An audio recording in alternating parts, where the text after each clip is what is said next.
Hello friends, welcome to next practice set. इस video में हम एंशिएंट हिस्ट्री के कुछ और क्वेश्चंस को देखने वाले हैं। पिछले वीडियोज़ को अगर आपने नहीं देखा है तो डिस्क्रिप्शन बॉक्स में लिंक दिया हुआ है, आप जाकर उन वीडियोज़ को भी जरूर देख सकते हैं। चलिए बिना किसी देरी के इस वीडियो को हम शुरू करते हैं, एक एक करके सभी क्वेश्चंस को देखते हैं। देखिए, पहला क्वेश्चन ये है कि निम्नलिखित कथनों पर विचार करना है। विचार कीजिए कि कौन सा कथन सही है। सिंपल सा क्वेश्चन है। देखिए, पहला स्टेटमेंट क्या है। पहला स्टेटमेंट ये है कि भगवान जो बुद्ध हैं, गौतम बुद्ध का जन्म कहाँ पर हुआ था? कुंडलपुर में हुआ था। पहला स्टेटमेंट है। दूसरा ये है कि बुद्ध को ज्ञान की जो प्राप्ति हुई थी वो किस नदी के तट पर हुई थी? निरंजना नदी के तट पर। तो आपको देखना है कि कौन सा कथन सही है, बताइए। आप भी सोचिए। देखिए, सिंपल सा क्वेश्चन है। गौतम बुद्ध की बात की जाए तो उनका जो जन्म हुआ था वो कहाँ पर हुआ था?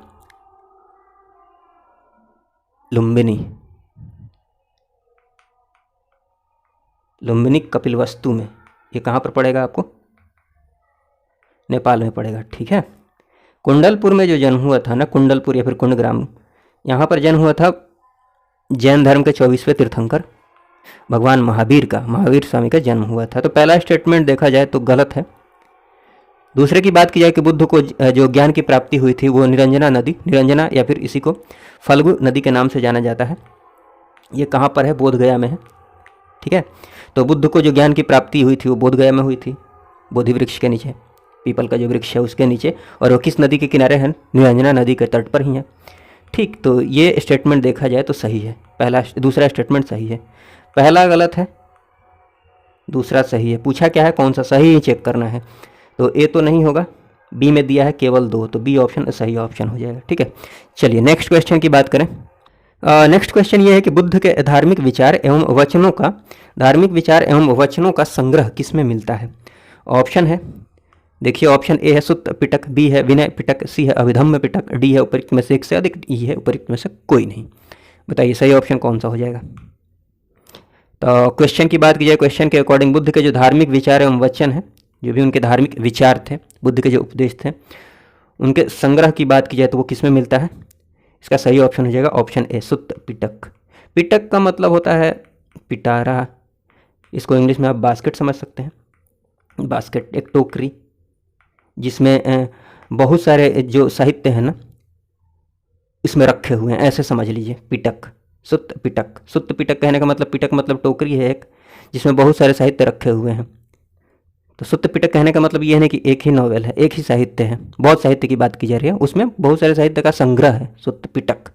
पिटक कहने का मतलब एक क्या बोलते हैं, एक टोकरी है, एक ग्रुप है, समूह है, ठीक है। तो सुत्त पिटक जो है ना, बहुत सारे साहित्यों का समूह है जिनमें काय की बात की गई है, धार्मिक विचार, जो बुद्ध के धार्मिक विचार थे, उनके जो वचन थे, उनका संग्रह है, ठीक है, इसमें। या फिर सिंपल आप समझना चाहते हैं तो ऐसे ध्यान रख लीजिए, बुद्ध के जो उपदेश है ना, बुद्ध के उपदेश वो सुत्त पिटक में मिलते हैं। हाँ, विनय पिटक की बात कर ली जाए तो देखिए इसमें क्या होता है ना, जो बौद्ध दर्शन है या फिर बौद्ध संघ की बात कर ली जाए तो इनके जो नियम कानून है वो मिलते हैं। नियम कानून किसमें? विनय पिटक में, ठीक। इसमें मिलते हैं जो बुद्ध के उपदेश हैं, धार्मिक विचार हैं उनके, ठीक। और जो उनके वचन है उनका संग्रह इसमें मिलता है सुत्त पिटक में। विनय पिटक में मिलता है जो विनय पिटक की बात कर लीजिए तो बौद्ध संघ है, उनके नियम कानून मिलते हैं विनय पिटक में। अभिधम्म पिटक की बात कर लीजिए तो इसमें जो दार्शनिक विचार थे बुद्ध के वो मिलते हैं। सुत्त पिटक में धार्मिक विचार, अभिधम्म पिटक में दार्शनिक विचार। तो ये थोड़ा सा ध्यान रख लीजिएगा। चलिए नेक्स्ट क्वेश्चन ये है कि बौद्ध धर्म में प्रत्यक्ष मतदान को क्या कहा जाता था? ऑप्शन है, ऑप्शन ए विवतक, बी है उपसंपदा, सी है गुल्लक, डी उपर्युक्त में से कोई एक से अधिक, और ई है उपर्युक्त में से कोई नहीं। बताइए सही ऑप्शन कौन सा हो जाएगा। तो इसका सही ऑप्शन हो जाएगा ऑप्शन ए विवतक। बौद्ध धर्म में प्रत्यक्ष मतदान को क्या बोलते थे? विवतक। देखिए उपसंपदा की बात की जाए तो उपसंपदा या फिर गुल्लक, हाँ गुल्लक का देख लीजिए पहले।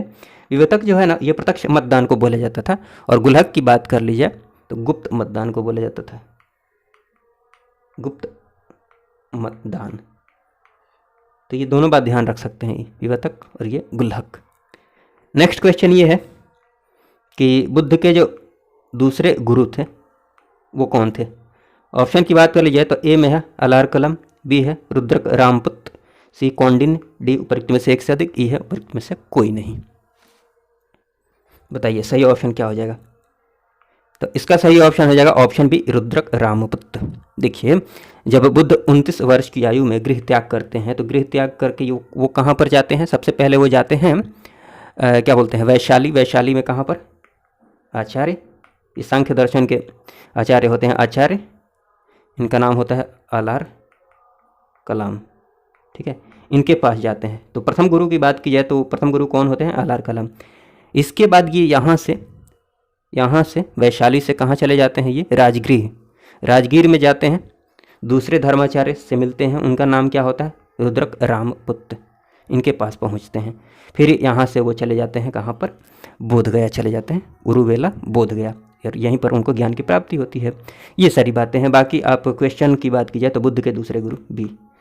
चलिए नेक्स्ट क्वेश्चन की बात कर लिया कि गौतम बुद्ध ने धर्म प्रचार के क्रम में कपिलवस्तु में किस वर्षा काल को व्यतीत किया था। असल में होता क्या था कि बुद्ध की बात करी जाए तो बुद्ध ने 4 माह का जो वर्षा काल होता था ना, 4 माह के वर्षा काल में वो प्रचार नहीं करते थे, ठीक है, उपदेश नहीं देते थे, आराम करते थे, और 8 माह धर्म का प्रचार करते थे, उपदेश देते थे 8 माह, ठीक है। तो ये वर्षा काल का जो समय था ना उसमें वो रेस्ट करते थे। देखिए तो है कि गौतम बुद्ध ने धर्म प्रचार के क्रम में कपिलवस्तु में किस वर्षा काल को व्यतीत किया था। कपिलवस्तु वाला इसलिए ध्यान आप रख सकते हैं क्योंकि यहाँ पर उनका जन्म हुआ था, ठीक है। चलिए ऑप्शन ए है दूसरा, बी है 5वां, सी है 15वां, डी की बात कर लीजिए तो उपरोक्त में से एक से अधिक, ई है उपरोक्त में से कोई नहीं। बताइए सही ऑप्शन कौन सा हो जाएगा। देखिए सही ऑप्शन इसका हो जाएगा ऑप्शन सी, 15वां जो वर्षा काल है ना वो व्यतीत किया था इन्होंने कहाँ पर, कपिलवस्तु में। हाँ दूसरे की बात करिए, दूसरा हुआ, तीसरा हुआ, चौथा हुआ, दूसरा तीसरा चौथा सब ये कहाँ पर व्यतीत किया था उन्होंने, राजगृह में।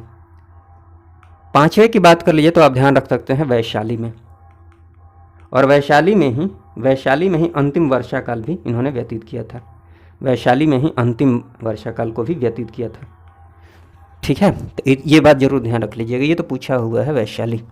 चलिए नेक्स्ट क्वेश्चन ये है कि गौतम बुद्ध की जो पत्नी थी किस कुल की कन्या थी।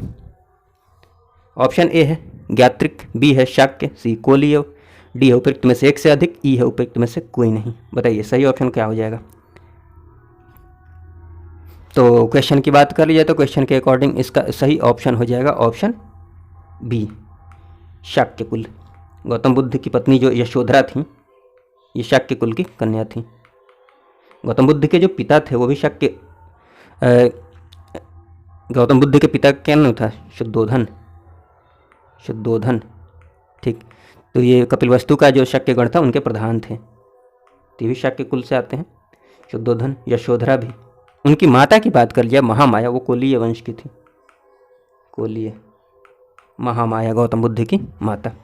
चलिए लेकिन क्वेश्चन क्या पूछा था, उनकी पत्नी के बारे में पूछा था, तो सही ऑप्शन क्या हो जाएगा option B, Shakya. Next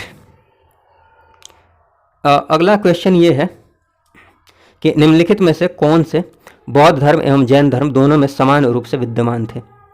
4 statement दिए हुए, आपको देखना है कि कौन समान थे बौद्ध धर्म एवं जैन धर्म में समान रूप से विद्यमान थे। पहला स्टेटमेंट ये है कि तप और भोग की अति का परिहार किया गया, त्याग किया गया।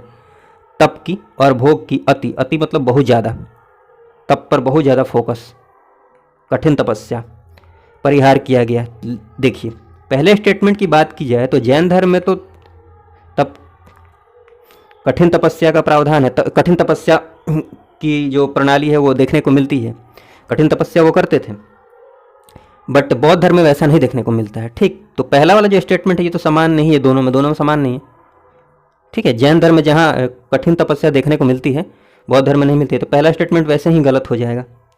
तो पहला ऊपर पूछा क्या है, सही कोड चेक करना है, सही।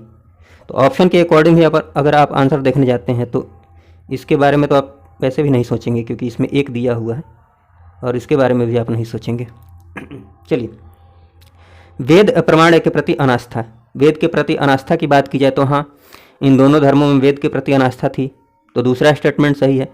कर्मकांडों की जो फलवत्ता होती है उनका इन्होंने निषेध किया, मना किया, तो ठीक है। जब इनको वेदों के प्रमाण में के प्रति अनास्था थी तो ये तो इससे कोरिलेट करके इसको भी आप समझ सकते हैं कि कर्मकांड की जो फलवत्ता है उनका निषेध ये कर सकते हैं, तो ये भी सही बात है, ठीक है। हाँ, प्राणियों की हिंसा का निषेध दोनों में किया गया है, अर्थात अहिंसा की बात की गई है, तो ये भी बात आप ध्यान रख सकते हैं। तीनों स्टेटमेंट सही, दूसरा भी सही है, तीसरा भी, चौथा भी, तो बी ऑप्शन जो है ना सही ऑप्शन हो जाएगा।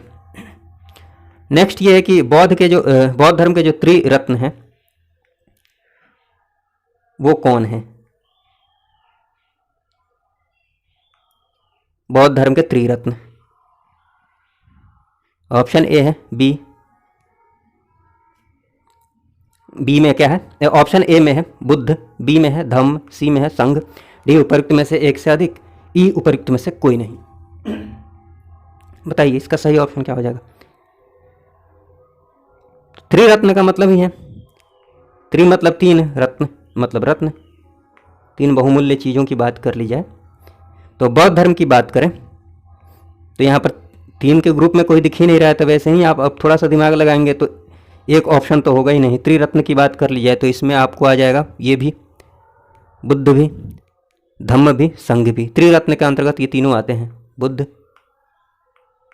धम्म और संघ, इसलिए डी ऑप्शन सही ऑप्शन हो जाएगा, ठीक। तो ऐसे भी आप देख सकते थे। नेक्स्ट क्वेश्चन की बात कर लिया, जैन धर्म के त्रिरत्न, इसमें भी तीन आएंगे आपको। तीन में कौन कौन आएंगे? सम्यक दर्शन आपको देखने को मिलता है, सम्यक ज्ञान भी मिलता है देखने को, सम्यक आचरण भी मिलता है, तो तीनों के तीनों सही है, इसीलिए डी ऑप्शन सही ऑप्शन हो जाएगा, ठीक है। नेक्स्ट क्वेश्चन ये कि बुद्ध ने किसके अनुरोध पर संघ में पहली बार महिलाओं को प्रवेश दिया था, प्रवेश की अनुमति दी थी पहली बार, किसके अनुरोध पर?